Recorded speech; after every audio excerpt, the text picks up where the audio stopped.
paradigma semuanya. Selamat datang lagi di pertemuan Utilizing E-commerce di minggu ini. Kita masuki minggu ke-11. Minggu lalu teman-teman mahasiswa sudah mendengarkan kuliah tamu ya, best practice dari Ibu Wina Christina. Nah, hari ini walaupun kita nggak live, nggak apa-apa, teman-teman mahasiswa secara mandiri nih nonton di rumah masing-masing, di gadget masing-masing. Hari ini kita akan membahas tentang CRM atau Consumer Relationship Management. Nah, ini mungkin kalau teman-teman yang dari IBM, teman-teman yang dari Vkom, teman-teman yang dari HTP, CB, mungkin sering ya mendengar CRM ini. Nah, kita tidak bisa melepas kenyataan bahwa kita harus menjalin hubungan yang baik dengan konsumen kita. Nah, walaupun kita menggunakan platform e-commerce, gimana gitu ya cara kita supaya kita bisa menjalin relasi dengan baik dengan konsumen, supaya konsumen itu mau cek lagi produk terbaru kita, mau beli lagi, dan yang paling penting mau menyarankan produk kita dibeli oleh teman-temannya atau keluarganya. Nah, hari ini kita akan full membahas tentang CRM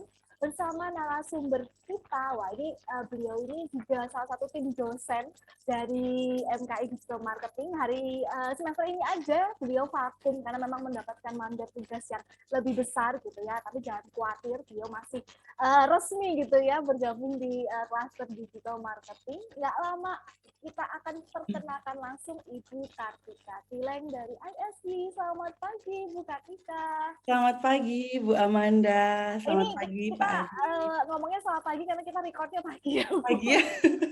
Oh iya, iya. Sekarang Walaupun sedang pagi. kita sebenarnya masih pagi gitu ya. Walaupun sebenarnya kelasnya teman-teman kan jam 2 siang, tapi teman-teman Oh, boleh kok ya nontonnya pagi. pagi. Jadi kita buka Oke. BTS-nya ini nanti. Bu Kartika, thank you banget sudah mau memberikan materinya gitu ya, bersedia memberikan materinya. Hari ini kita pengen banget nih mengetahui gimana sih caranya teman-teman ini gitu ya, kan baru memulai membuat akun e-commerce gitu kan. Kalau Bu Kartika sudah join dengan DM kan tahu di semester 4 mereka sudah punya dan mengaktifkan, mengoptimalkan sosial media. Dan semester ini mereka mengoptimalkan e-commerce. Nah, mungkin ini harus di-refresh lagi nih, Bu. Konsumen itu siapa dan bagaimana sih kita sebagai pemilik lapak atau seller gitu ya memperhatikan konsumen kita. Ini modelnya apa saja dan mungkinkah ada strategi yang tepat nih untuk menjalin hubungan baik dengan konsumen kita. Ketika minta tolong sharingnya dan juga materinya dibagikan kepada teman-teman. Waktu dan tempat saya persilakan ke kita. Oke, baik. Terima kasih banyak Bu Amanda atas kesempatannya. Senang sekali bisa kembali ke klaster ini ya, di mana seperti Bu Amanda bilang, saya juga sempat involve di satu rangkaian semester yang lalu. Memang semester ini aja yang sedang di bagian yang lain, tapi senang banget bisa sharing ke teman-teman hari ini terkait Customer Relationship Management. Pertama-tama, kenalkan dulu, nama saya Kartika Gianina Tileng, dan saya merupakan dosen di jurusan Information Systems for Business, atau yang biasa disebut juga dengan ISP. Baiklah teman-teman, kita akan melihat bersama materi kita pada hari ini. Mungkin ini di layar saya sudah muncul ya. Oke, baik. Nah, pertama, coba kita lihat bersama dulu ya. Ketika membagikan sebuah konsep atau materi, saya suka banget untuk memaparkan terlebih dahulu dari asal katanya dulu, atau dari etimologi katanya dulu. Nanti setelah itu kita akan lihat juga secara konseptualnya, supaya benar-benar konsepnya tuh masuk gitu ya teman-teman. Jadi kalau kita lihat bersama, apa sih sebenarnya Customer Relationship Management? Tentunya kalau dibagi dari katanya satu persatu ya, customer itu kan berarti konsumen ya, kemudian relationship itu hubungan, dan manajemen itu bagaimana kita mengelolanya. Sepertinya sih sudah cukup tercermin ya, jadi bagaimana mengelola hubungan dengan pelanggan gitu. Tapi kalau dalam dunia bisnis mungkin ada sebuah definisi. Sebenarnya definisinya ada banyak teman-teman, tapi saya pilihkan satu ini. Jadi CRM itu adalah a company-wide business strategy designed to optimize profitability or revenue and customer satisfaction by focusing on highly defined and precise customer groups. Jadi di situ ada kata-kata yang sudah di bold. Jadi CRM ini merupakan bisnis strategi. Sebenarnya ya, kalau kita nggak menerapkan CRM juga, apakah usaha itu sama sekali nggak bisa berjalan gitu. Ya sebenarnya ada juga kan yang misalnya kita beli ke contoh ya, ke sebuah warung dan, mohon maaf ya misalnya penjualnya agak galak gitu ya, tapi kan tetap ada juga kan yang beli kan ya gitu. Jadi kita sudah beli, wah kok kayak itu ya, kayak, agak apa ya, ngomongnya kurang kurang ramah mungkin ya, karena mungkin banyak orang atau dan sebagainya, tapi tetap juga ada eksekusi pembelian kan, gitu ya. Maka dari itu sebenarnya masih bisa berjalan, tetapi tentunya ya tidak efektif. Dan di tengah, era yang sudah sangat kompetitif seperti ini, ya, apa namanya, bisa juga ketika ada kompetitor lain yang tentunya jauh lebih baik, ya akan mudah berpaling gitu ya, consumer kita ke, kompetitor itu. Dan tentunya kita juga sebagai pelaku bisnis tentunya ingin membangun kredibilitas yang baik, tentunya juga ingin membangun hubungan yang baik dengan pelanggan. Maka dari itu CRM itu merupakan bisnis strategi, merupakan salah satu bentuk strategi ya teman-teman. Kemudian strategi ini didesain untuk mengoptimalkan profitability atau revenue ya. Seperti tadi, yang galak aja masih ada yang beli loh kadang, tetapi apakah optimal? Kan enggak ya. Nah, jadi kalau yang CRM ini bagaimana kita bisa mengoptimalkan profit atau revenue atau pendapatan yang bisa kita dapatkan. Dan juga selain meningkatkan profit, kita juga bisa meningkatkan harapannya bersama adalah customer satisfaction. Karena teman-teman, kalau customer satisfaction kita itu naik, otomatis profitability juga akan cenderung naik. Karena people will talk gitu ya, orang-orang akan bilang, akan merekomendasikan juga, oh beli di sini aja, atau pakai jasa ini aja, atau mungkin bisa jadi gini ya, harganya mungkin agak sedikit mahal, tapi wis jaminan wis ciami wis bahasa Surabayanya ya gitu ya. Jadi bisa mendatangkan kedua keuntungan, tidak hanya secara profit, ya tentunya juga profit bisa terpengaruh, tapi juga secara nama baik dan kredibilitas dari usaha Anda. Maka dari itu perlu memang kita juga membangun customer relationship management ini. Nah, CRM ini sebenarnya sendirinya juga luas, tapi yang kali ini akan kita lihat mungkin di yang bagian terkait dengan digital marketing ya, itu adalah bagaimana kita fokus pada customer grouping. Jadi dalam arti ketika kita ingin melakukan CRM juga, kita berusaha agar treatment yang kita lakukan itu bisa tepat gitu ya. Jadi bukan berarti membeda-bedakan ya, kepada semua customer itu harus tetap berlaku profesional dan trustworthy gitu ya. Harus bisa kalau memang beli barangnya ya diusahakan mau beli barangnya gede atau tidak ya harus dikirimkan dengan kualitas yang terbaik. Tetapi pada penanganannya, karena customer kita itu berbeda-beda tipenya, ada baiknya juga kita untuk boleh dapat menyesuaikan kira-kira profil customer ini tuh cocok diperlakukan seperti apa untuk bisa menaikkan penjualan. Sedangkan untuk tipe customer yang seperti ini mungkin lebih cenderung menyukai apa gitu ya treatmentnya daripada treatment yang lain. Nah, itu yang dipelajari di dalam CRM. Nah, karena saya dari ISB, saya sedikit kaitkan ya terkait customer data. Nah, customer data ini atau big data ini merupakan isu yang besar sekarang ya di dunia teknologi. Jadi nggak hanya kita apa namanya ramah di depan, yaitu tentunya butuh juga, tetapi bagaimana juga kita bisa memprofilkan profil dari para customer kita ini. Kenapa kita perlu memprofilkan mereka? Kita kan ini dalam dunia bisnis ya, kita akan menjadi seorang pelaku bisnis yang sukses jika kita mengetahui needs gitu ya, needs atau kebutuhan dari para customer kita, sehingga kita bisa menyentuh di area itu, dalam arti bisa menyiapkan solusinya atau bisa juga untuk boleh dapat memberikan sebuah inovasi gitu kan ya. Nah, kalau kita sama sekali tidak tahu menahu tentang profil mereka, apa pain dan apa gain-nya mereka, kita akan cenderung menghadirkan produk massal. Itu juga tetap bisa terbeli kan, tetapi ya gitu ya, kita kan mau cari yang paling efektif ya dan yang paling efisien karena kita belajar bisnis. Jadi di situ juga saya rasa ini salah satu hal yang paling penting dalam CRM adalah memahami customer Anda. Tapi ya kita kembali, ini mata kuliahnya kan utilizing e-commerce. Bu, ini ya kalau di Shopee atau di Tokopedia mungkin atau di platform website yang lain gitu ya, ada berapa customer kita? Ya kalau cuma 1 atau 2 orang Bu gitu ya. Untuk kita mencoba memahaminya mungkin kita bisa tahu dari pola pembelian yang bersangkutan itu. Tetapi kalau ini ada 1.000 gitu ya transaksinya dan juga apa namanya consumer kita ada di atas 100 atau bahkan mungkin ada yang sudah banyak banget ya. Gimana Bu kita mencoba memahami ya? Mungkin mau memahami teman dekat kita sendiri aja butuh waktu. Nah, ini 1.000 orang itu gimana? Misalnya seperti itu. Nah, kalau dalam dunia digital kita bisa menggunakan yang namanya data gitu ya. Jadi based on data. Kalau memang ada 1-2 waktu teman-teman ingin menyebarkan kuesioner atau ditanya langsung dari depan itu juga bisa. Tapi untuk menyiasati yang banyak banget gitu ya, apa namanya, data-datanya itu kita bisa menggunakan dengan meng-capture data. Nah, data itu kan ada ya waktu mereka transaksi kan masuk tuh ya. Nah, teman-teman bisa menggunakan itu tentunya dengan bertanggung jawab. Karena isu trust tentang data juga itu ya kita tahu sendiri ya cukup ramai sekarang dalam di dunia digital karena semakin canggih, semakin kita terdigitalisasi, semakin terintegrasi, semakin gampang kita membeli sesuatu, tapi data-data kita juga semakin ter-share-kan gitu kan ya di dunia internet.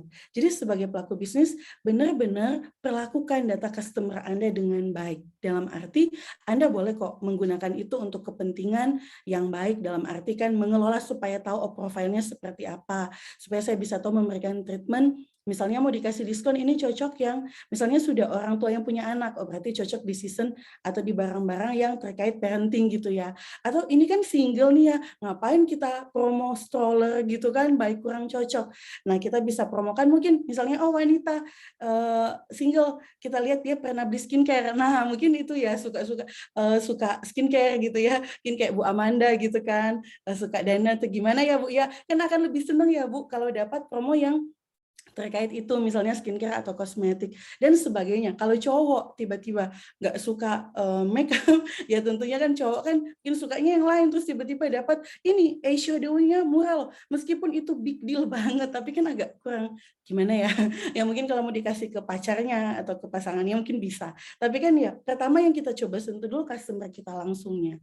Nah jadi bisa pakai data itu untuk memprofile mereka tapi juga jaga kerahasiaannya.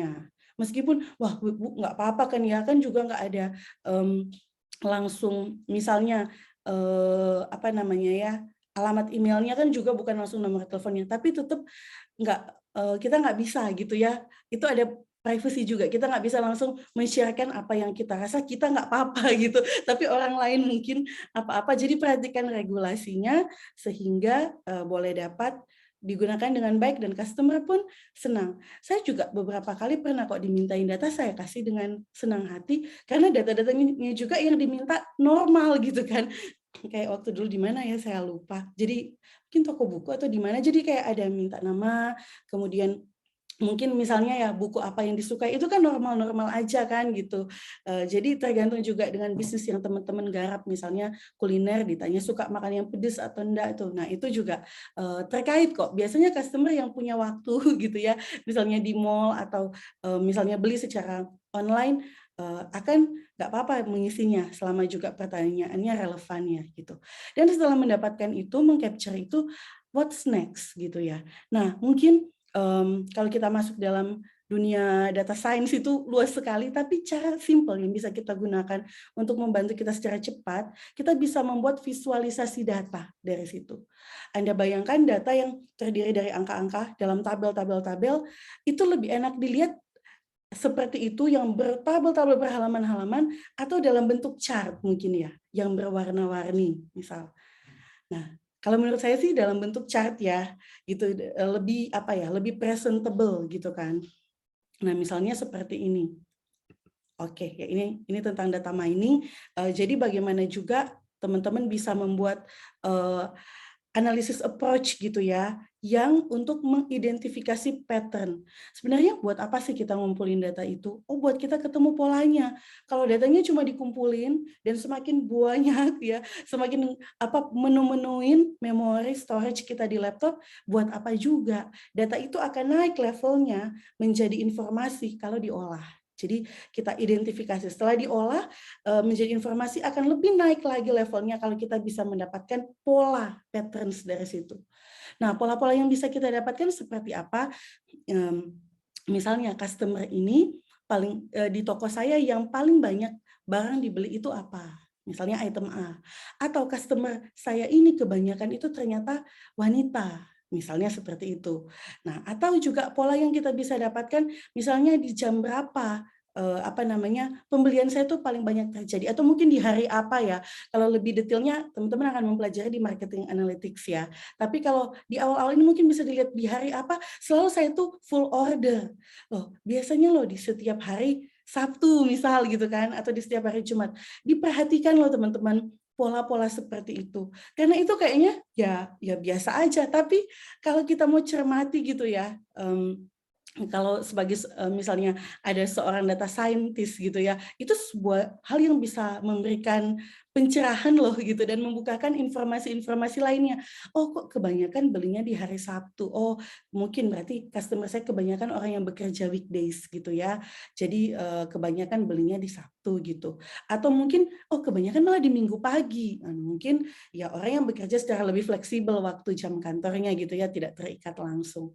Jadi teman-teman bisa mengidentifikasi pola-pola itu dan kemudian menggunakan melihat karakteristik yang relate terhadap customer itu dan bisa menggrupkannya gitu ya. Jadi bisa oh yang tipe suka belanja tiap hari Sabtu ini, yang tipe belanjanya Senin ini. Nah, kemudian nanti bisa dicermati lagi. Atau yang berbelanja dan merupakan ibu rumah tangga itu saya golongkan di A misalnya. Kemudian yang berbelanja dan merupakan wanita single karir gitu ya, karir woman atau pelajar atau dan selain sebagainya itu di sebelah sini. Nah, itu bisa di grouping dulu. Itu salah satu cara ya untuk kita mengenali customer kita grouping dulu, baru nanti setelah itu kita pikirkan, kita analisis lagi kira-kira penanganan mana yang terbaik buat mereka. Oke, jadi data mining itu ada ilmunya sendiri dan teman-teman di ISB yang akan belajar lebih dalam, tapi paling tidak dalam dunia bisnis kita harus tahu juga sedikit basic-basicnya ya guys ya, karena ini utilizing e-commerce dan data-datanya itu tentunya data-data yang secara digital terkolek gitu ya. Jadi identifikasi dan profile the best customers, itu teman-teman nanti bisa ketemu gitu ya, bisa lihat nanti mana yang paling sering beli. Mungkin bisa dilihat dari frekuensi pembeliannya. Dalam 1 bulan, orang itu balik 5 kali loh. Apakah dia juga kulaan? Atau bahasa itunya dia juga jualan gitu ya? Atau yang bersangkutan itu memang suka barang kita gitu. Atau dia juga punya bisnis yang terkait itu. Jadi kita kayak jadi suppliernya dia. Nah, kalau kita bisa dapat info itu kan mungkin kita bisa kasih penawaran juga. Oh, ternyata Bapak ini merupakan valuable customer kami banget gitu ya. Jadi kami mau memberikan kerjasama Pak supaya lebih mudah. Mungkin gimana kalau untuk ongkirnya Pak kami potong. Nah, orangnya juga kan akan merasa lebih senang ya. Di kemudian hari dia ketemu calon supplier lain, dia akan ingat ke kita gitu ya, yang sudah mencoba menjalin hubungan dulu. Ingat ya, manusia itu tetap tidak bisa dilepaskan ya dari bentuk-bentuk semacam ikatan-ikatan emosional atau hubungan-hubungan seperti itu ya, bukan ikatan emosional yang gimana, tapi dalam dunia bisnis pun tetap pelakunya kan adalah manusia kan, tetap makhluk sosial ya. Jadi ada touch-touch seperti itu, meskipun kita di dunia digital ya, saya juga dosen dari SIFT, tapi dalam dunia customer relationship management ada juga touch personally yang membuat orang merasa tergugah gitu untuk beli. Makanya ini sedikit aja ya, ada contoh di iklan televisi, mungkin kalau ditanya di sini, siapa yang sering nonton TV? Mungkin sudah sedikit kali ya, Bu Amanda sudah beda angkatannya dengan kita. Mungkin kalian lebih banyak nonton di YouTube gitu, ya nggak apa-apa. Tapi dulu ada sebuah iklan yang saya ingat, karena sampai pakai lagunya Bu Vina Panduwinata ya. Padahal itu adalah sabun cuci piring guys gitu. Ingat nggak ya Bu? Gitu. Jadi Kalau nggak salah loh ya, jadi ada iklan itu yang menunjukkan dari generasi ke generasi mereka menggunakan produk itu gitu. Padahal kan produknya kan ya bukan yang sampai, ingat nggak Bu? Bukan yang sampai mungkin barang apanya itu, tapi pakai dengan lagu yang, apa namanya, lagu yang itulah ya, yang lagu semakin, semakin menggugah lah gitu orang untuk merasa bisa kayak, apa ya, merasa kalau, oh berarti ini terpercaya karena di iklannya tuh dipakai dari omanya ke anaknya gitu ya, kalau ke cucunya misalnya seperti itu. Jadi itu aja sedikit selingan. Jadi ada juga faktor, yang kita bisa menggugah gitu ya, karena berbicara mengenai customer relationship gitu, meskipun dalam dunia digital. Jadi pintar-pintar menemukan itu teman-teman, di mana kita bisa juga kasih personal touch biar orang merasa ter-engage, dan nanti ketika dia mau beli apa, misalnya mau beli mobil ya, itu kalau beli mobil kan orang biasanya sudah perencanaan dan tahu mereknya. Tapi beli barang-barang yang kayak banyak banget gitu macamnya dan banyak pilihannya, misalnya bolpen gitu kan, banyak banget kan pilihannya. Nah, coba Anda berusaha untuk menjadi yang teringat gitu loh oleh mereka karena ada kekhususan tertentu atau promonya menarik ya, seperti itu. Kemudian calculate their lifetime value. Jangan lupa juga untuk menghitung kira-kira lifetime mereka berapa lama. Mungkin ada yang sekali beli langsung banyak secara volume rupiah gitu, tapi mungkin ya sekali ini aja. Dia pas supplier tetap dia nggak ada, lagi vakum misal, dan kemudian beli di kita gitu ya. Itu jadi juga tadi ya saya sudah sempat bilang, ya perlakukan tetap semua customer itu sama, ramah gitu ya. Tapi untuk treatment CRM memang bisa dikhususkan. Nah, dalam grouping itu kita jangan hanya melihat yang volume uangnya tinggi. Mungkin ya, sekali beli 5 juta misalnya untuk teman-teman yang total omsetnya 10 juta ya, itu kan berarti 50% ya, cukup tinggi. Nah, itu bisa masuk juga di kategori. Tapi jangan lupakan juga yang dia cuma beli 50.000 sih, 100.000 sih, 80.000 sih. Tetapi ya itu 5 kali balik dalam sebulan. Berarti satu hal ya, kita bisa cek lagi sih entah dia jualan juga atau gimana. Tapi berarti kan dia ada trust ya ke toko online teman-teman.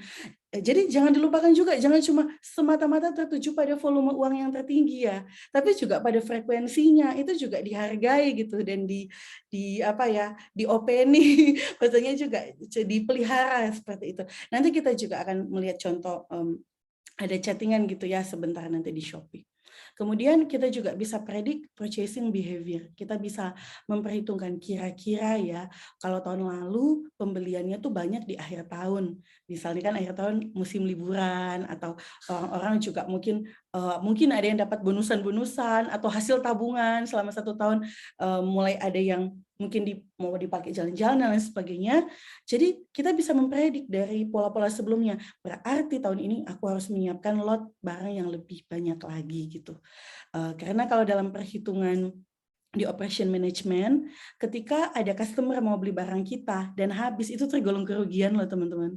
Malah kalau mau dipikirkan, ya kalau habis ya habis aja gitu kan, ya kita nggak dapat untung. Tapi secara pengurangnya itu ada biaya kerugian kalau di operation management. Jadi bagaimana kita kan mau seefektif dan seefisien mungkin kan ya meraih keuntungan. Oke, jadi kurang lebih seperti itu. Ini teman-teman bisa lihat melalui data, diprediksi. Nah, ini ada beberapa macam bar chart, daripada misalnya bingung lihat table, bisa juga teman-teman buat dalam bentuk chart agar teman-teman juga lebih mudah melihat, misalnya, oh ini webcam yang paling banyak. Ini contoh waktu tahun lalu ketika kita mulai kuliah online, teman-teman. Baik dosen maupun mahasiswa semuanya kaget ya, cukup kaget, wah tiba-tiba switch nih. Minggu lalu masih ketemu teman-teman kakak-kakak angkatan kalian gitu, tiba-tiba minggu depan sudah online dan akan full online kayaknya sampai seterusnya.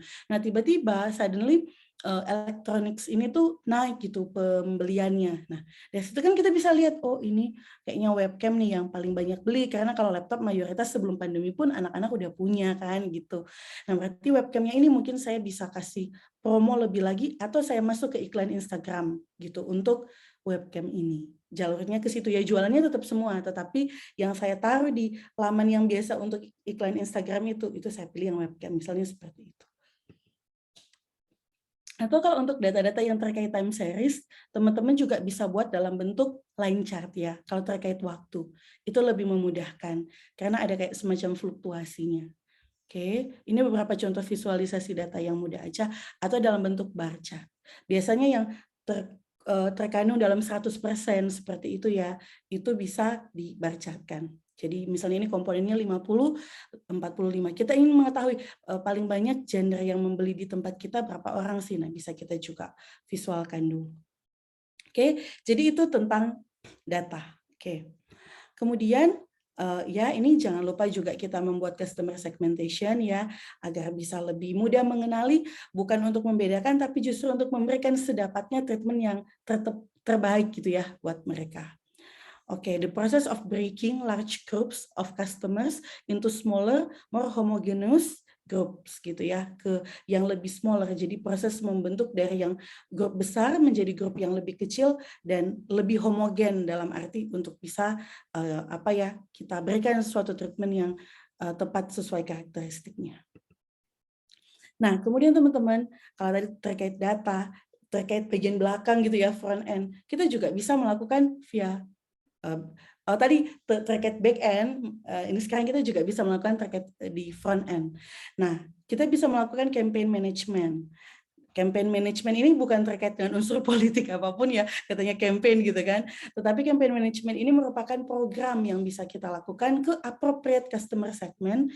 Jadi setelah kita sudah bangun gitu ya tadi grup-grupnya, kita bisa lihat sekarang apa nih offerings yang bisa aku sampaikan ke mereka setelah kita buat tadi grup-grupnya. Misalnya kita lihat, oh ini grup untuk ibu-ibu rumah tangga kayaknya mereka cocok untuk diberikan diskon untuk anaknya misalnya produk-produk baby. Nah itu akan kita buatkan campaign manajemennya. Kemudian yang tipe-tipe single woman, career woman yang belum berumah tangga atau belum punya anak, tapi juga busy gitu ya dengan produktivitasnya. Oh mungkin saya akan menawarkan itu mungkin ya malah lilin aromaterapi jadi supaya pulang kan itu bisa membantu mereka itu treatment atau malah memberikan diskon di hal-hal yang teman-teman akan temukan gitu nanti ya di produk-produk yang lain. Jadi setelah itu di grouping, temukan analisis offerings apa yang cocok untuk saya tawarkan ke customer segment saya ini. Nah, untuk meng-offeringnya kita bisa melakukan banyak cara, misalnya kita menggunakan MailChimp ya, atau email marketing. Nah, di sini ada beberapa hal, nanti teman-teman bisa cek sendiri, bisa buka di MailChimp-nya gitu ya. Saya tidak akan membahas detail MailChimp-nya, karena itu ada di materi yang lain, tapi ini bisa salah satu platform yang teman-teman lakukan untuk CRM ini. Oke, nah ini beberapa slide aja. Oke, bisa create campaign di sini. Ini ada email. Jadi teman-teman bisa ngirim email yang begini loh ke mereka. Pernah nggak teman-teman kalau sekarang buka email terus keluar begini? Hai Siska, ini saya contohin aja ya. Kalau ada yang merasa namanya Siska jangan kaget ya. Bukan saya kenal, tapi contoh aja. Misalnya Hai Siska atau Hai Amanda. Teman-teman merasa GR nggak sih? Saya namanya disebut gitu ya. Bercanda ya teman-teman. Jangan GR ya teman-teman, itu sudah terprogram. Jadi memang dari data yang ada, teman-teman bisa masukkan dan dengan hanya beberapa klik ya, dan juga tentunya mendesain brosur yang baik ya secara digital, teman-teman bisa mengirimkan email marketing tersebut dan memberikan sentuhan personal ke yang membaca. Tentunya kita kan akan merasa lebih tertarik ya dibanding dengan halo girls atau halo terus langsung ada promonya. Dibanding dengan tiba-tiba ada kata halo Kartika, halo Amanda, kita kan wah apa ini gitu kan ya. Nah, itu bisa ditunjang juga dengan platform ini gitu ya. Oke, ini tinggal diklik, teman-teman bisa pelajari juga edit resipiennya dan bisa nanti dilakukan ya. Oke, jadi mungkin itu untuk yang platformnya. Sekarang kita coba akan melihat beberapa contoh gitu juga ya. Oke, saya kembali ke PPT sebentar. Nah, di sini ada beberapa tips and trick ya kalau di dalam dunia utilizing e-commerce. Pertama, salah satu juga cara membangun CRM itu tidak hanya dalam arti seperti yang tadi itu juga CRM, tetapi ada juga hal-hal tersirat yang sebenarnya itu bagian dari CRM. Pertama itu adalah fast response. Anda pernah nggak buka di Shopee gitu ya, terus sudah apa namanya ya, kayak ditunggu-tunggu. Misalnya kebetulan hari itu barang itu urgent Anda butuhkan dalam waktu yang segera, jadi Anda tanya, "Halo Kak, boleh nggak dikirim hari ini?" Gitu.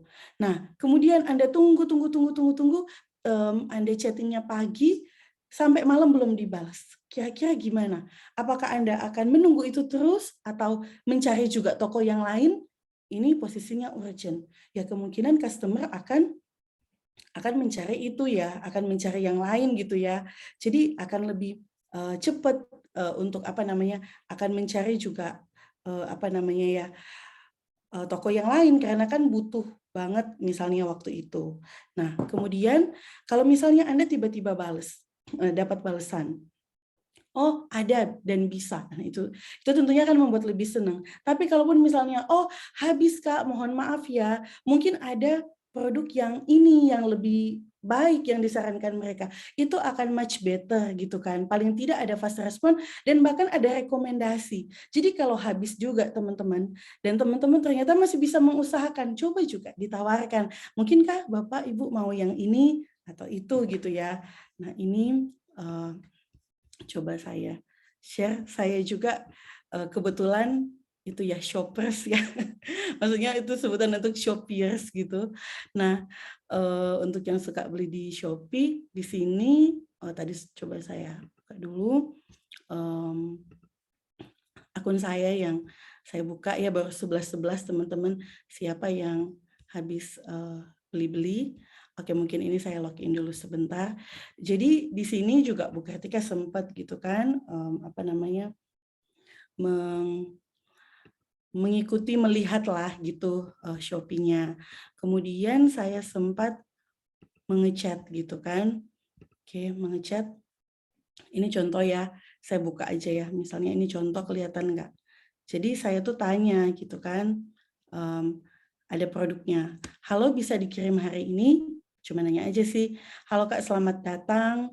Itu langsung ada kayak chatting-an pembalasnya otomatis. Nah ini juga bisa membantu loh teman-teman, karena kan teman-teman juga kuliah ya, jadi kalau langsung mau semua kayak ditunggu bales ya kalau pas jamnya kuliah semua kan agak juga susah. Pergunakan fitur-fitur digital yang sudah disiapkan gitu ya oleh marketplace kesayangan Anda. Seperti ini contohnya. Nah, dia balasnya dari apa ya, cukup cepet sih gitu dari yang saya kirimkan. Kemudian di sini nggak keluar, tapi kalau saya di sini pukul 12.27 yang saya bertanya ini, hal bisa dikirim hari ini, dibalesnya langsung ini kan 12.27 juga karena ini otomatis. Tapi habis itu di 12.30 ini pas nggak keluar dijawab varian itu lagi habis Kak. Nah, itu ini kan contoh aja. Jadi seperti ini. Kemudian apa namanya? Contoh juga seperti ini ya. Ini coklat misalnya gitu. Nah, ketika kita pernah beli atau ketika kita pernah taruh di keranjang, nah ini kan pernah kita taruh di keranjang tapi kita lupa, kita belum check out gitu ya karena sibuk dan lain sebagainya, tiba-tiba diingatkan gitu, lihat keranjang gitu. Kemudian juga ada info-info gitu, promo yang bisa diberikan. Atau seperti ini juga, ini contoh ketika kita pernah beli di situ, kita diberikan voucher. Nah, dikirimnya secara personal gitu ya. Yang di sisi Aprilnya saya nggak tahu, mungkin di belakang mereka sudah ada profiling data juga yang dikirimkan voucher itu apakah customer tertentu yang sering beli atau gimana, atau customer yang nggak sering beli atau semuanya, tapi tentunya ya dapat juga. Nah, itu teman-teman sendiri, manajemen toko sendiri yang bisa menentukan gitu ya untuk apa namanya pembeliannya gitu. Oke, dan lain sebagainya. Oke. Oke, ini cuma contoh-contoh aja dari chattingan yang sudah ada gitu ya di Shopee. Oke, teman-teman. Jadi fast respon itu sangat dibutuhkan ya, meskipun tadi itu saya nggak jadi beli juga sih gitu. Tapi kan untuk apa ya namanya, tadi pas di chatting itu balasnya cukup cepat dan apa namanya cukup fast respon. Oke, kemudian teman-teman juga jangan lupa untuk apa namanya ya, mengcapture the real needs dari customer-nya dan give the proper follow up. Misalnya ya ada orang, kita juga ngomong CRM tidak hanya bagaimana treatment, tapi bagaimana juga menghadapi komplain. Misalnya tiba-tiba ada komplain begitu ya. Nah, coba ditangkap dulu, ini orangnya benar-benar komplain akan produk kita yang kurang atau ada hal yang kita, dari delivery produk barang dan jasa kita itu yang dia kurang berkenan gitu loh. Misalnya ya, memang produk kita yang kurang atau orangnya mungkin, ini misalnya contoh datang ke toko dan dia tuh sudah 10 menit manggil kita ngobrol gitu, kita nggak nyaut-nyautin gitu kan, contohnya ya karena kesibukan. Jadi kayak dicuekin misalnya seperti itu, dicuekin. Jadi ketika orangnya protes, "Ini loh gini-gini," coba di-capture, real komplain dia tuh sebenarnya apa ya, bisa juga memang produknya, tapi bisa jadi juga mungkin hal yang lain. Jadi kayak kalau kita capture, oh, ini memang produknya kan, kalau produknya kita sebisanya, mengganti itu ya, dan kalau memang kesalahan di pihak kita, kita juga harus say sorry dan juga harus, merendahkan hati untuk menyelesaikannya juga gitu, untuk ganti gitu ya. Loh nanti uangnya berkurang banyak, trustworthy itu lebih dari uang teman-teman. Buat apa 100.000 teman-teman irit, tapi orangnya nggak mau beli lagi bahkan dan atau bad mouth di belakang ya, karena memang dia nggak, dia nggak puas. Kita kan juga nggak bisa tahan ya, apa yang menjadi testimoninya. Nah, itu akan menjadi sangat-sangat very very bad campaign buat kita ya, karena kadang banyak hal baik yang sudah dilakukan, dengan satu itu bisa menurunkan nama, tokonya teman-teman. Padahal teman-teman juga sudah melakukan campaign-campaign yang baik, cuma di satu itu kenanya. Jadi, sebisa mungkin, kita ganti aja gitu, kita kayak memberikan orangnya itu juga satu penyelesaian agar dia juga puas. Kadang, saya pernah loh ke toko misalnya gitu dan waktu itu kayak, responnya misalnya kurang memuaskan, tapi karena mereka berbenah, saya nggak kapok tuh ke situ lagi, karena yang saya paham, manusia tuh bisa kok berbuat salah, asal bukan yang memang sama sekali mau memang niatnya nggak baik dan, memang nggak mau menghargai customer lah. Mungkin kan ada satu 2 pas mereka rame banget, nah kita juga lihat ya, asal itu tidak sering juga gitu. Orang kan manusia kadang masih bisa memahami, oh masih lagi rame gitu, jadi gitu. Nah itu terus kita juga upayakan ya teman-teman. Dan, waktu lalu saya sempat mendengar tentang materi di bidang sebelah itu tentang basic communication skill, di mana membahas juga tentang komplain. Ini saya teringat untuk menyampaikan di sini. Ketika kita menghadapi komplain atau criticism, coba kita turn the complaint into praising. Jadi ketika, "Wah ini aku sudah terlanjur dikomplain, sudah jelek kayaknya nama tokoku." Belum tentu, coba selama masih ada yang datang, masih berjalan bisnisnya, teman-teman masih bisa mencoba lagi. Berapa banyak juga kan produk yang dulunya kurang, tapi habis itu jadi membaik dan semakin banyak, pembelinya. Teman-teman mungkin bisa ingat itu ya jargon tadi, ketika, kita dapat kritik, berusahalah agar kita habis itu, bisa mengubah itu menjadi pujian, gitu ya. Jadi karena kita berbenah, karena kan udah kena kritik nih ya, lumayan kadang kan lumayan agak perih gitu ya, lumayan agak sakit, udah usaha kok disalahpahami customer misalnya gitu. Tapi karena kita dapat itu, kita memang mungkin rawan di bagian itu, jadi kita berbenah, setelah itu misalnya, "Kok lama banget pengirimannya?" Terus kasih testi yang, panjang-panjang padahal kita sudah lagi capek juga hari itu, kita sudah mengusahakan yang terbaik buat yang lain. Karena 1, 2 testi yang panjang itu, kok kayaknya, customer lain bisa menganggap tokoku buruk nih, misalnya gitu. Tetap semangat, tetap bangkit, ubah kritik itu menjadi pujian. Jadi teman-teman setelah itu juga berbenah ya, "Oh kalau gitu kita cepetin ini." Nah setelah itu, jangan heran kalau teman-teman berbenah malah ada yang kasih pujian, "Wah toko ini ciamik wes, cepet gitu ya." Nah gitu kan, jadi ya masih bisa berubah kok teman-teman ya, jangan mudah langsung merasa gagal. Tenang, kegagalan juga itu kadang adalah guru gitu ya, saya nggak akan bilang itu yang terbaik, karena itu kadang cukup, membuat kita tapi salah satu bagian pelajaran yang bisa kita ambil juga. Atau belajar dari, kondisi dari yang pernah terjadi di, toko lain juga gitu ya, dari pihak lain nggak usah kita ngalami sendiri dulu, tapi kalau sudah ada contoh kita juga bisa lihat. Kayak gitu ya, jadi give the proper follow up. Nanti ketika orang itu merasa misalnya ya, ibu yang tadi tuh sebenarnya komplain karena dia merasa dicuekin instead of produknya jelek, dan kita tuh mau-follow up dengan proper, dengan baik. Lama-lama ketika ya namanya manusia ya, akan merasa, oh aku sudah dipahami. Akhirnya orangnya juga bisa berkata, oh iya, makasih ya juga sudah dengerin. Sakjane ini kalau pakai bahasa Surabaya, sebenarnya produkmu bagus kok, cuma ya itu ya, yang tadi sarannya tante ya, misalnya gitu kan. Ya, jadi sebenarnya kita sudah juga memberikan dia satu satisfaction dan pergi dengan lega, ya jangan heran besok-besok dia nyarinya toko kita lagi karena merasa oh saya di sini dihargai. Nah tapi karena ini platform digital, kita kadang nggak bisa langsung tatap muka, teman-teman bisa ya dengan tadi ya fast respon, kata-katanya juga meskipun itu mesin penjawab otomatis, jangan fully kayak tersedia gini, tapi juga kan ada kata-kata pembuka, halo selamat pagi Kak, terima kasih sudah berkunjung di toko kami. Nah itu kan akan lebih enak. Mohon menunggu ya, customer service kami akan membalas dari durasi 5 jam misalnya 8 pagi sampai jam 5 sore, misalnya kayak gitu. Itu akan lebih enak daripada mohon ditunggu atau tidak ada balasan sama sekali gitu. Oke, dan yang ketiga itu be inovatif. Karena di dunia zaman sekarang begitu banyak kompetitor juga dan hal-hal yang terus berpacu, coba pikirkan apa yang teman-teman bisa, program-program yang teman-teman bisa kasih untuk customer teman-teman. Ada juga sekarang, saya teringat ya udah agak lama sih ini, program-program yang juga bisa membantu. Jadi tidak sepenuhnya komersial. Kadang orang juga akan merasa, wah saya juga jadi doing something good ya.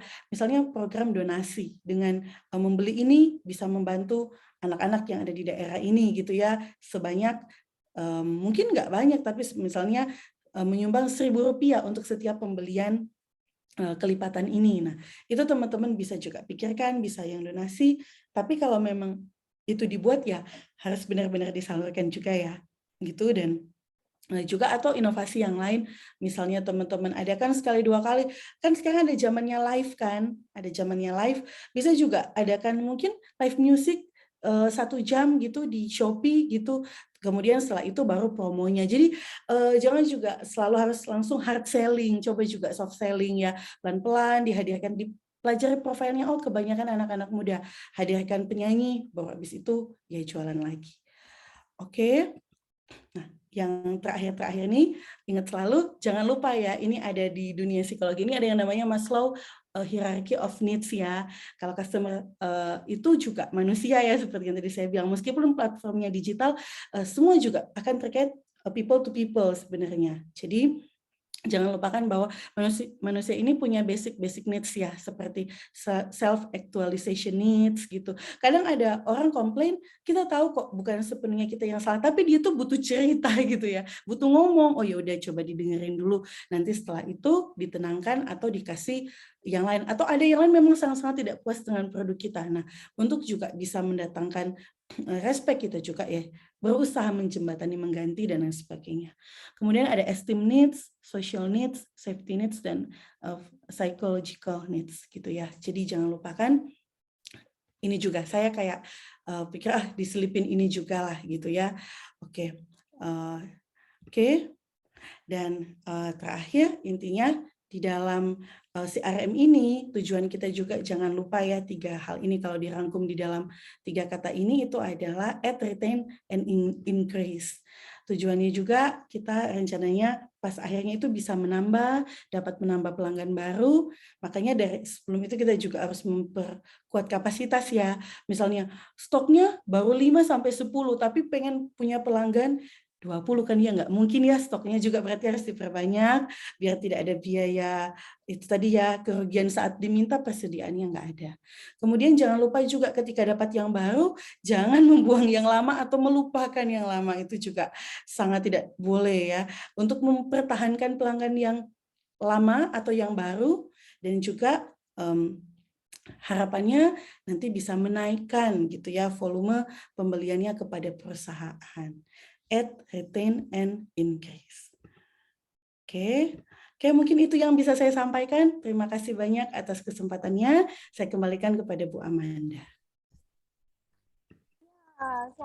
Terima kasih Bu Kartika, luar biasa sekali. Saya senang banget yang terakhirnya gitu ya, ARI singkatannya ya Bu ya, add, retain, and oh iya bisa juga ya Bu, ARI. Increase ya, Increase banget ya. ya. Iya. Ini luar biasa sekali Bu Kartika materinya Bu. Kita sambil tambah-tambah informasi nih ya, sambil Iya. apa namanya tanya jawab nih. Kan tadi sudah disampaikan yang hal yang paling penting nih. Yang pertama adalah bagaimana kita punya koneksi dengan konsumen ini adalah tadi ya, mungkin bisa menggunakan broadcast message itu tadi gitu ya, menggunakan email ataupun menggunakan fitur chat pada akun e-commerce itu sendiri. Nah, Bu, tapi selain itu mungkin ini nanti akan ada yang bertanya juga nih pasti mahasiswa. Kan kalau misalnya konsumen itu sudah membeli produk kita, nah mereka pasti kan akan diminta untuk memberikan review nih Bu, dalam bentuk foto, video ataupun kata-kata. Nah, menurut Bu Kartika kan seberapa penting sih Bu seller itu membalas review-review yang masuk dari pembelinya mereka sebelumnya? Oke, kalau menurut saya sih, kalau salesnya itu memang punya banyak waktu ya Bu ya, itu bisa semakin dibales itu harusnya semakin bisa menimbulkan yang kita dulu sempat bahas engagement ya, yang mungkin teman-teman juga sudah sempat itu ya, memunculkan engagement. Asal mungkin balasannya tidak lebay gitu ya. Jadi juga kan pembeli juga terdiri dari banyak kepribadian ya, ada yang ekstrovert, ada yang introvert gitu. Saya pernah lihat sebuah meme gitu ya, kalau misalnya naik Grab gitu kan atau naik Gokar, mungkin sebelum pandemi banyak yang masih suka jalan-jalan juga ya, mungkin naik itu. Kemudian kalau drivernya nggak banyak ngajak ngobrol malah dikasih 5 gitu. Lima ya Bu? Ya termasuk saya juga sih sebenarnya. Saya bukan yang introvert banget juga, tapi kalau kayak begitu masuk sudah ditanya panjang lebar ke sana kemari, sudah wawancara padahal mungkin kitanya lagi capek atau lagi memikirkan sesuatu gitu, itu kan jadi agak kurang nyaman. Ya bukan nggak bisa diajak ngobrol juga, tapi pada yang normal aja lah ya gitu, mau kemana atau ya tentang cuaca dan lain sebagainya, bukan tentang yang terlalu private mungkin gitu ya. Nah, ada juga yang seperti itu Bu, karena kepribadian customer itu berbeda-beda. Tapi untuk satu standar, untuk suatu batas yang wajar, saya rasa masih oke, yang masih bisa diterima umum gitu ya. Jadi dibalas terima kasih Kak atas reviewnya. Semoga senang bisa kakak bisa membeli di sini, semoga bisa kembali lagi ya. Saya rasa itu baik ekstrovert, introvert itu masih bisa lah ya. Jadi ada sebuah standar kan, ya kayak orang ngomong selamat pagi, itu kan ya mau introvert mau ekstrovert harusnya sih tahu itu sapaan yang baik gitu ya. Jadi mungkin akan lebih baik sih Bu kalau ada jawaban, asal juga pada konteksnya itu akan memunculkan engagement dan menurut saya mungkin nggak harus semua chattingan itu dibalas memang beda-beda gitu ya kata-katanya. Tapi jangan juga jadi kayak robotical replay gitu loh Bu. Ada kan yang seragam semua gitu kan. Iya, ada yang seragam semua padahal isinya tuh beda-beda. Ada yang komplain, iya, ada yang seneng, ada yang komplain, tapi isinya sama itu. Itu kan ya mending nggak usah dibales kayaknya ya kalau menurut saya. Ya ada baiknya dibales juga sih, tapi kalau seragam begitu orang akan melihat oh sebenarnya kayak nggak gitu peduli gitu ya, sebenarnya nggak gitu care, cuma supaya ada balasan aja mungkin supaya review di tokonya baik. Nah, alangkah lebih baik mungkin dibuat custom lah Bu bagi yang apa namanya puas ada sendiri, nggak harus mungkin memang beda-beda kecuali adminnya punya banyak waktu, tapi untuk yang komplain atau apa ada juga sendiri gitu, jadi biar nggak sama persis. Itu kuncinya adalah personalize ya teman-teman ya. Iya Jadi Bu. kalau ada banyak waktu atau memang teman-teman memang mau nih menjalin mempertahankan gitu ya konsumen yang sudah beli dengan menggunakan komentar di kolom review mereka, ya tadi gitu ya saling kita boleh banget, Iya. asalkan kalau bisa sebisa mungkin lebih personal, nggak kayak robot gitu ya. Mungkin kalau yang kita ngechat yang bagi picture itu memang kita kan robot karena kita memberitahu ya kayak oh kita halo Kak, kamu baru akan membalas dari jam-jam itu masih oke lah itu ya, masih wajar. Tapi kalau review apalagi dengan kata-kata kita, kalau yang sifatnya komplain ya jangan dibalas dengan yang standar robot itu tadi gitu ya. Jadi memang harus bisa itu kan dia Bu ya kayak apa namanya memperhatikan dulu kira-kira konten atau makna dari message-nya itu apa sih gitu ya, harus memperhatikan. Bu, tapi kalau misalnya kita ngomongin soal tren Bu, kalau Bu Kartika juga sebagai shopper, saya juga sebagai shopper sih, lebih ke shopper daripada akun yang lain. Kayak kalau cewek-cewek lebih banyak yang Iya pakai ya, Shopee lebih ya ke Bu yang ya. orange ya Bu ya. Iya. Lebih yang orange nih. Tapi sebenarnya ada kecenderungan tren nggak sih Bu, para seller itu gimana sih menjalin uh, koneksi atau engagement dengan konsumennya, ada trennya nggak sih? Oh, kalau saya lihat sih sekarang Bu, yang kebetulan juga semakin banyak itu kan sosial media. Jadi para seller itu juga tidak hanya membangun dari satu platform saja, tapi dari beberapa. Jadi semakin membangun kredibilitasnya. Jadi misalnya toko, saya kebetulan waktu lalu baru sempat beli satu alat elektronik ya Bu ya, eh, laptop ya gitu. Nah, kalau dulu kan orang mau beli laptop ya harus ke sananya, takut apa namanya ya, salah, soalnya kan laptop bukan seperti kacang goreng atau biskuit gitu ya, yang sekali makan habis, tapi kan ya cukup juga menjadi concern lah gitu, karena untuk jangka panjang. Nah, tapi saya beli online Bu Amanda, karena ya cukup karena kesibukan juga ya, mau ninggal UC juga tokonya agak jauh, jadi beli online. Nah, tentunya ini juga ada rekomendasi gitu ya, rekomendasi dari salah satu tim koor sih. Saya percaya orangnya Pak Adi ya, jadi kalau Pak Adi sudah bilang, ya saya percaya lah ya, itu enggak ini itu. Tapi orangnya juga punya akun di Instagram, orangnya bisa dihubungi di WA, dan juga punya toko di Tokopedia gitu. Jadi karena ada 3 hal itu bersinergi Bu untuk juga membuat kita semakin percaya gitu. Selain ada rekomendasi orang yang dikenal ya gitu.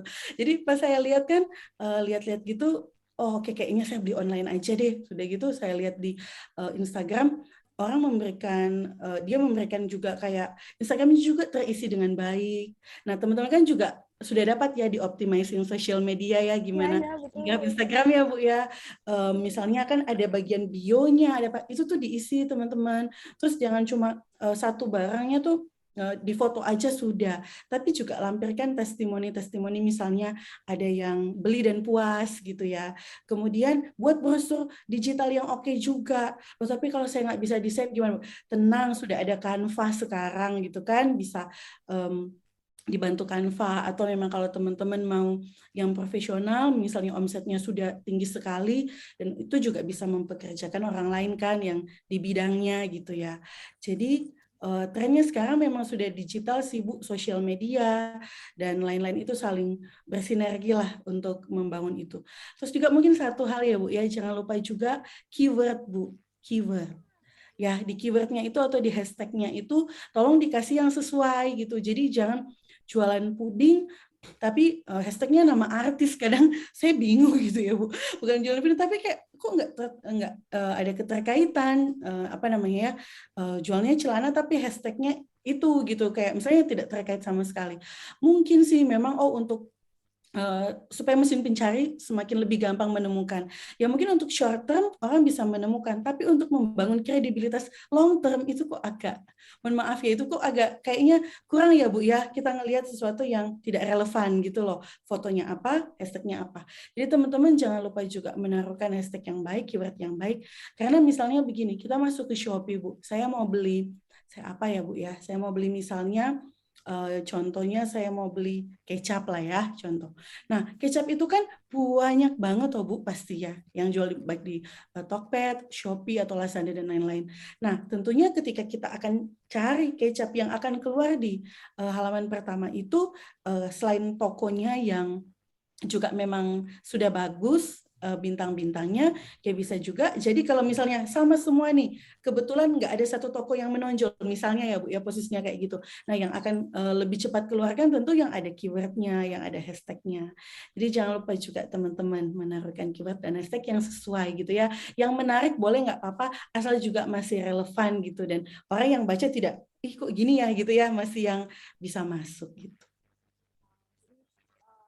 Dia tahu ya bahwa sebenarnya untuk fitur-fitur yang ada di e-commerce termasuk hashtag itu tadi, yang sebenarnya ada kaitannya juga dengan CRM ya Bu ya, karena itu sangat memudahkan konsumen teman-teman untuk mencari barang yang relevan. Makanya teman-teman dalam memberikan atau memilih hashtag yang teman-teman gunakan di deskripsi produk itu ya harus sesuai gitu ya Bu ya, dan tidak boleh istilahnya melenceng jauh gitu ya dengan harapan konsumen pastinya. Kalau tadi kayak ketika kalau mau cari kecap, nah kecap manis 100 ml ya ya, itu berarti kan mereka nggak tahu orang-orang ini kalau mau cari kecap itu apanya yang dilihat, misalnya rasanya, karena kecap misalnya ada 2 rasa ya Bu ya, ada yang asin, ada yang manis, terus mungkin bobot atau kandungan gitu ya, ini atau yang bersih, itu adalah cara teman-teman gitu yang paling sederhana untuk menjalin kita dia kepercayaan dari konsumen bahwa oke, produk kalian ini memang benar-benar terjamin gitu ya, dan memang mudah memudahkan konsumen untuk mencari. Wah, ini trennya ya teman-teman, kayaknya ini juga sudah diyakinkan oleh Bukatika, karena kemarin-kemarin sudah selalu dibahas gitu ya di kuliah-kuliah kamu, bahwa jangan lupa hashtagnya relevan data memang ada kaitannya dengan menjalin relasi dengan konsumen. Wah, ini keren banget Bu insight-nya hari ini, kita dapat tumpah-tumpah nih ya, kiat-kiat tips juga untuk menjalin konsumen relationship gitu ya Bu. Terakhir dong pesan-pesan buat teman-teman yang lagi di kelas di wilayah e-commerce yang saat ini sedang mungkin mencoba ya, kalau mungkin baru pertama membuat akun e-commerce dan juga masih saya no have ideas gitu ya tentang bagaimana sih memulai untuk menjalin relasi dengan konsumennya. Oke, mungkin kalau pesan-pesan dari saya teman-teman, bagi teman-teman yang baru memulai, mungkin kita kan kepengen untuk kita cepat dapat untung ya siapa yang nggak kepengen ya. Kemudian kita juga kepengen untuk kita boleh dapat pelanggan yang banyak, atau barang kita terjual dalam volume yang besar. Nah, itu teman-teman silakan diusahakan agar bisa seperti itu, tapi jangan lupa juga untuk memikirkan hal-hal yang long term gitu ya. Kalau kita dalam arti menghalalkan segala cara, kita mungkin bisa dapat keuntungan di yang short term. Misalnya gitu kan, barangnya kurang baik atau gimana, ya kita kirimkan. Mungkin bisa dapat untung sih besar, tapi di awal aja. Setelah itu pelanggan nggak akan mau lagi melihat gitu ya, langsung akan berpaling dan merasa mungkin agak, maaf ya, mungkin agak kapok ya. Apalagi kan kalau ini kan kita nggak ketemu langsung, jadi kepercayaan yang dikasih pelanggan itu belum tentu datang lagi, berhubung banyak banget toko online ya zaman sekarang gitu ya. Jadi ketika mereka membeli di situ, buktikanlah bahwa kita tuh benar-benar toko yang trustworthy. Ya, pikirkan juga long term-nya, jangan hanya short term-nya. Kemudian kalau teman-teman berusaha, percaya kok nanti apa yang ditabur yang baik-baik itu nanti bisa berujung pada hasil yang baik juga. Nah, bagi yang baru masuk, jangan takut untuk mencoba, coba-coba aja.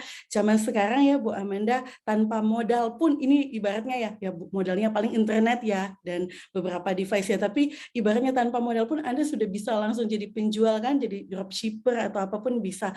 Jadi karena sudah banyak banget peluang kayak gitu, kita hidup di era digital dengan segala kelebihan dan tantangannya juga. Yuk kita ambil yang positif-positifnya, yang kelebihan-kelebihannya, fitur-fitur yang sudah cukup mumpuni untuk dipakai berjualan atau untuk kita berbisnis gitu ya di online, digunakan dengan semaksimalnya, dengan baik agar bisa mendatangkan keuntungan ke kita. Jangan takut mencoba teman-teman, dunia digital ini di Indonesia apalagi besar banget pasarnya. Kita tinggal di Indonesia ya, itu besar banget pasarnya. Indonesia dikenal juga sebagai pasar yang besar ya, juga dari industri Korea, K-pop juga kan gitu ya, merasa seperti itu.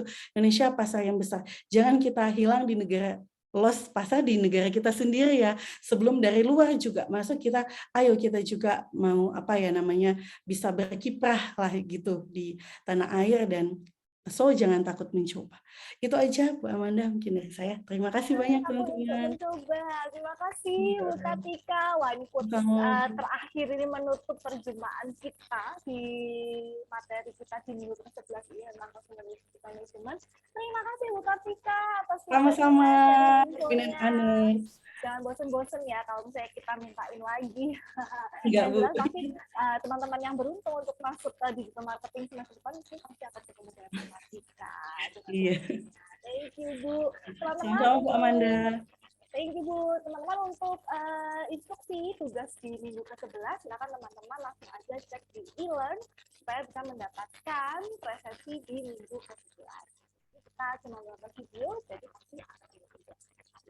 Sampai ketemu lagi di pertemuan berikutnya ya di kelas maupun nanti ada kuliah kamu lagi misalnya. Tetap semangat, jangan takut mencoba kalau katanya Bu Kartika.